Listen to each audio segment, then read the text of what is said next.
What if your favorite music wasn't really your choice? What if Spotify, the app we all rely on to find the perfect vibe, wasn't just serving you songs, but secretly deciding who wins and who loses in the music industry?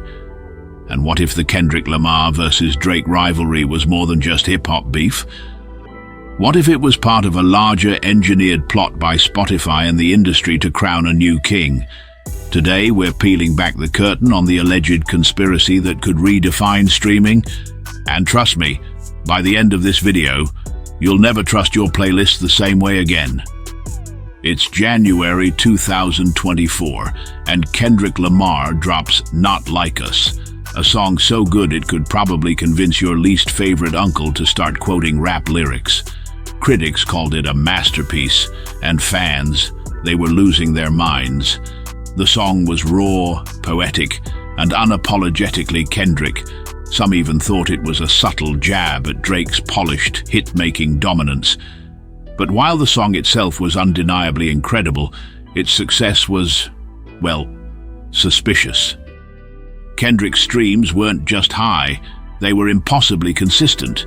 Within hours, Not Like Us hit #1 in over 30 countries. North America, huge numbers. Europe, exploding. Southeast Asia, record-breaking. Antarctica, probably on the Penguin Top 10. But here's the weird part.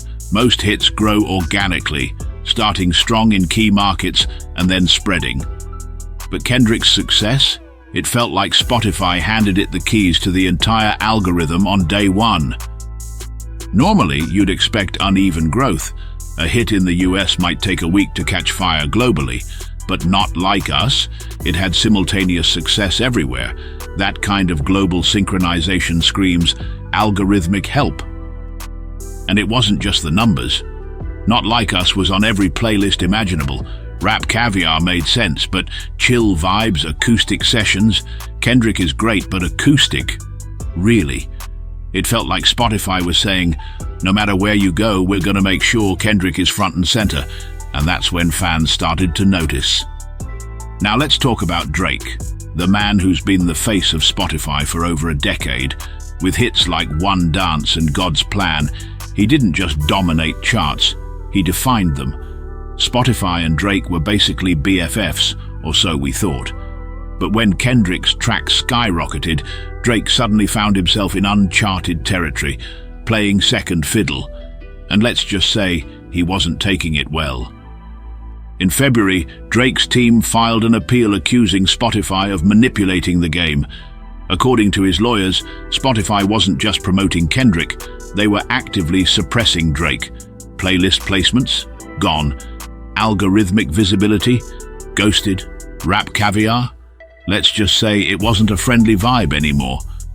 If Drake's claims are accurate, this could be huge. It suggests that Spotify isn't just a platform, it's a kingmaker, deciding which artists thrive and which ones fade.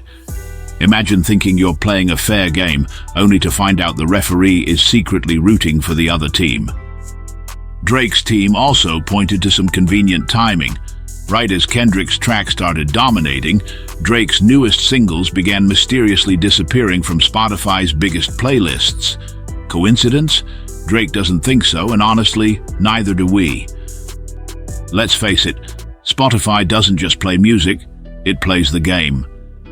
For years, the platform has been accused of being little more than a hit machine, prioritizing commercial success over authentic artistry. But lately, Spotify has been trying to rewrite its own story, and Kendrick Lamar is the perfect protagonist. Kendrick isn't just an artist. He's a voice for change, for justice, for everything bigger than just beats and rhymes. To Spotify, aligning with Kendrick isn't just good for streams, it's good for their brand. By making Kendrick the face of their platform, Spotify can reframe itself as more than just a tech company. It becomes a cultural tastemaker. And hey, who wouldn't want that PR glow-up? But the genius of Spotify's agenda lies in the subtlety. It's not like they plastered Kendrick's face on every billboard. Instead, they let the algorithm do the heavy lifting. When Spotify decides an artist is the one to back, It's not just about putting them on a playlist, it's about making sure you, the listener, can't avoid them. Open the app, Kendrick's there. Finish a playlist, his music's queued up next. The algorithm doesn't just recommend, it dictates. Think of it this way, Spotify's algorithm isn't just a passive tool, it's a gatekeeper. The artists it chooses to prioritize gain visibility, streams, and ultimately cultural relevance. If Spotify decides Kendrick is their guy, the algorithm will do everything in its power to make sure his music dominates your feed, and in this case, it's working flawlessly. Now let's talk about the real MVP, or should I say the most manipulative player of this story, Spotify's algorithm. This thing isn't just a bunch of code, it's the invisible hand shaping what you hear, when you hear it, and how often you hear it. And if you think it's based purely on your taste, well, I've got a playlist called Reality Check just for you. Here's how it really goes down. Spotify's algorithm analyzes your listening habits, matches them with other users, and serves up suggestions based on patterns. Sounds fair, right? But here's the twist. It's not just about you. The algorithm also takes into account Spotify's business goals, partnerships with labels, and internal priorities. In other words, the algorithm doesn't just reflect your taste, it shapes it. When it comes to Kendrick, the algorithm went into overdrive. His music didn't just show up where you'd expect it, it was everywhere. Rap playlists, of course, but workout mixes, acoustic chill sessions, that's not just curation, that's a full-on campaign. And fans noticed. Tweets started popping up like, "Is Kendrick living in my Spotify app rent-free?" Or, "I can't escape Not Like Us." And honestly, they're not wrong. Spotify's algorithm made sure Kendrick wasn't just a choice. You'd have to go out of your way to avoid him. And it's not the first time Spotify's algorithm has been accused of playing favorites. Smaller artists have long claimed that unless you're backed by a major label, breaking into the system is next to impossible. Now, even Drake, a global superstar, is feeling the squeeze. If the algorithm can dethrone him, what chance does anyone else have? But let's not forget the other major player in this drama, Universal Music Group. Both Kendrick and Drake are signed to UMG, which means the label profits no matter who's winning. But what if UMG isn't just watching from the sidelines? What if they're quietly pulling the strings?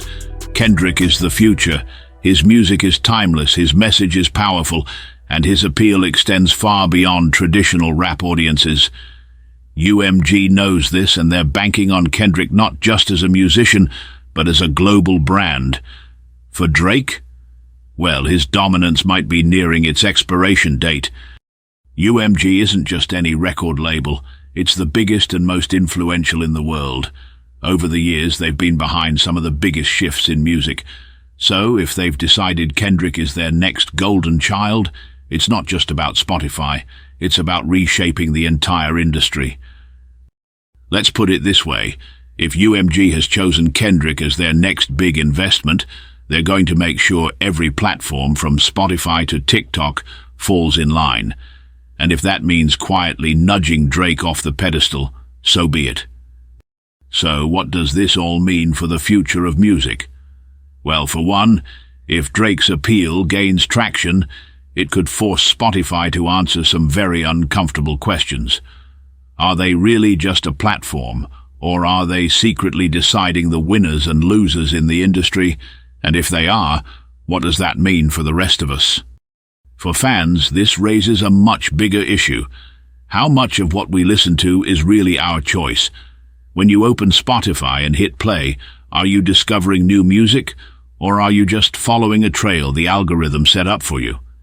It's a question that's shaking the trust we've placed in streaming platforms. And for artists, this controversy is a wake-up call. In the streaming era, talent and hard work aren't enough. To succeed, you need the backing of platforms, labels, and yes, algorithms. It's a game of influence, and not everyone gets a seat at the table. So, what do you think? Is Kendrick's rise the result of pure artistry, or is Spotify and the industry rewriting the rules? Is Drake's decline just bad timing, or part of a larger plan? Drop your thoughts in the comments. Let's hear your theories, your conspiracies, and your insights. And hey, while you're here, don't forget to hit like, subscribe, and join us for more deep dives into the stories behind the stories.